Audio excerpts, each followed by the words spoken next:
Welcome to ట్రూ9 news. ఈరోజు Telugu Desam party Araku పార్లమెంటులో గల సాలూరు పట్టణంలో యువగలం భారీ బహిరంగ సభకు సంబంధించిన సమీక్ష సమావేశంలో పాల్గొన్న మాజీ మంత్రి నక్క ఆనందబాబు.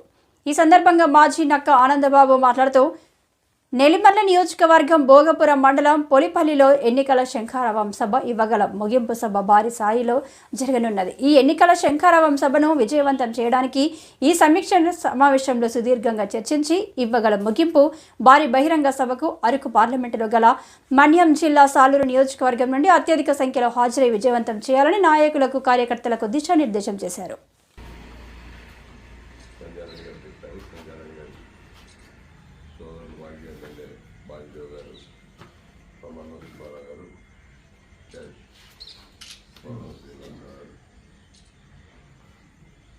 వివిధ శ్రేణుల్లో ఉన్నటువంటి నాయకులందరూ కూడా అందరికీ నమస్కారం.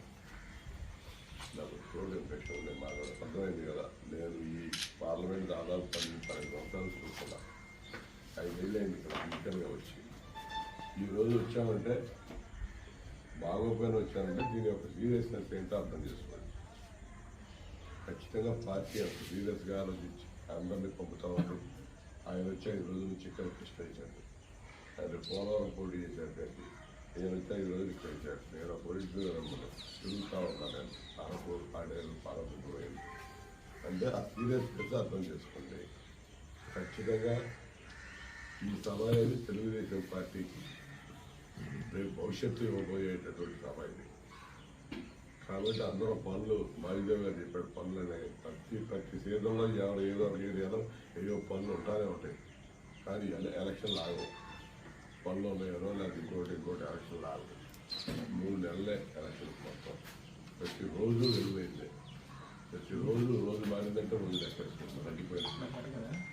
ఆ పరిస్థితిలో ఈ రోజు నుంచి ప్రతిరోజు పార్టీ కోసం సమయం కేటాయించారు. సమో కార్యక్రమం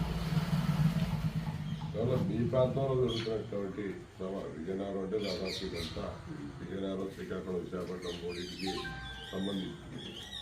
అంత భారీ బహిరంగ సభ పూర్తి స్థాయిలో విజయవంతం చేసుకుంటే ఇక్కడ పోటీ చేసే అభ్యర్థులు కూడా అంత అదనపు స్థానిక శక్తిని ఉపయోగపడింది. మీరందరూ దాన్ని బాధ్యతగా తీసుకొని ప్రతి ఒక్కరు కూడా 2,000 అంటే మీరు 3,000, వాడు 3,000 అంటే ఇంకొక 500 పెంచాయి. అంతే తగ్గడానికి మాత్రం అవకాశం లేదు. అందుకనే నేను ప్రత్యేకంగా రావడం కూడా 10 నిమిషాలు కేటాయిస్తే 10 నిమిషాలే. కానీ అబ్జర్వేషన్ అనేది చంద్రబాబు నాయుడు గారు అనేది ప్రతి ఒక్కరూ అబ్జర్వ్ చేస్తూ ఉన్నాం. ఇదివరకు ఇట్లాగే ఏదో చెప్పి వదిలేసి టార్గెట్లు ఇచ్చాం, వచ్చేళ్ళే పోయేది అంతనే కాదు. ఎవరికి ఎంతమంది టార్గెట్ ఇచ్చాం వచ్చాం తప్ప వేరేది అనేది దాన్ని దృష్టిలో పెట్టుకొని ఈ కార్యక్రమాన్ని దిగ్విజయం చేసే దానిలో కాంగ్రెస్ వరకు ఒక పాత్ర కూడా ప్రముఖంగా కనపడాలని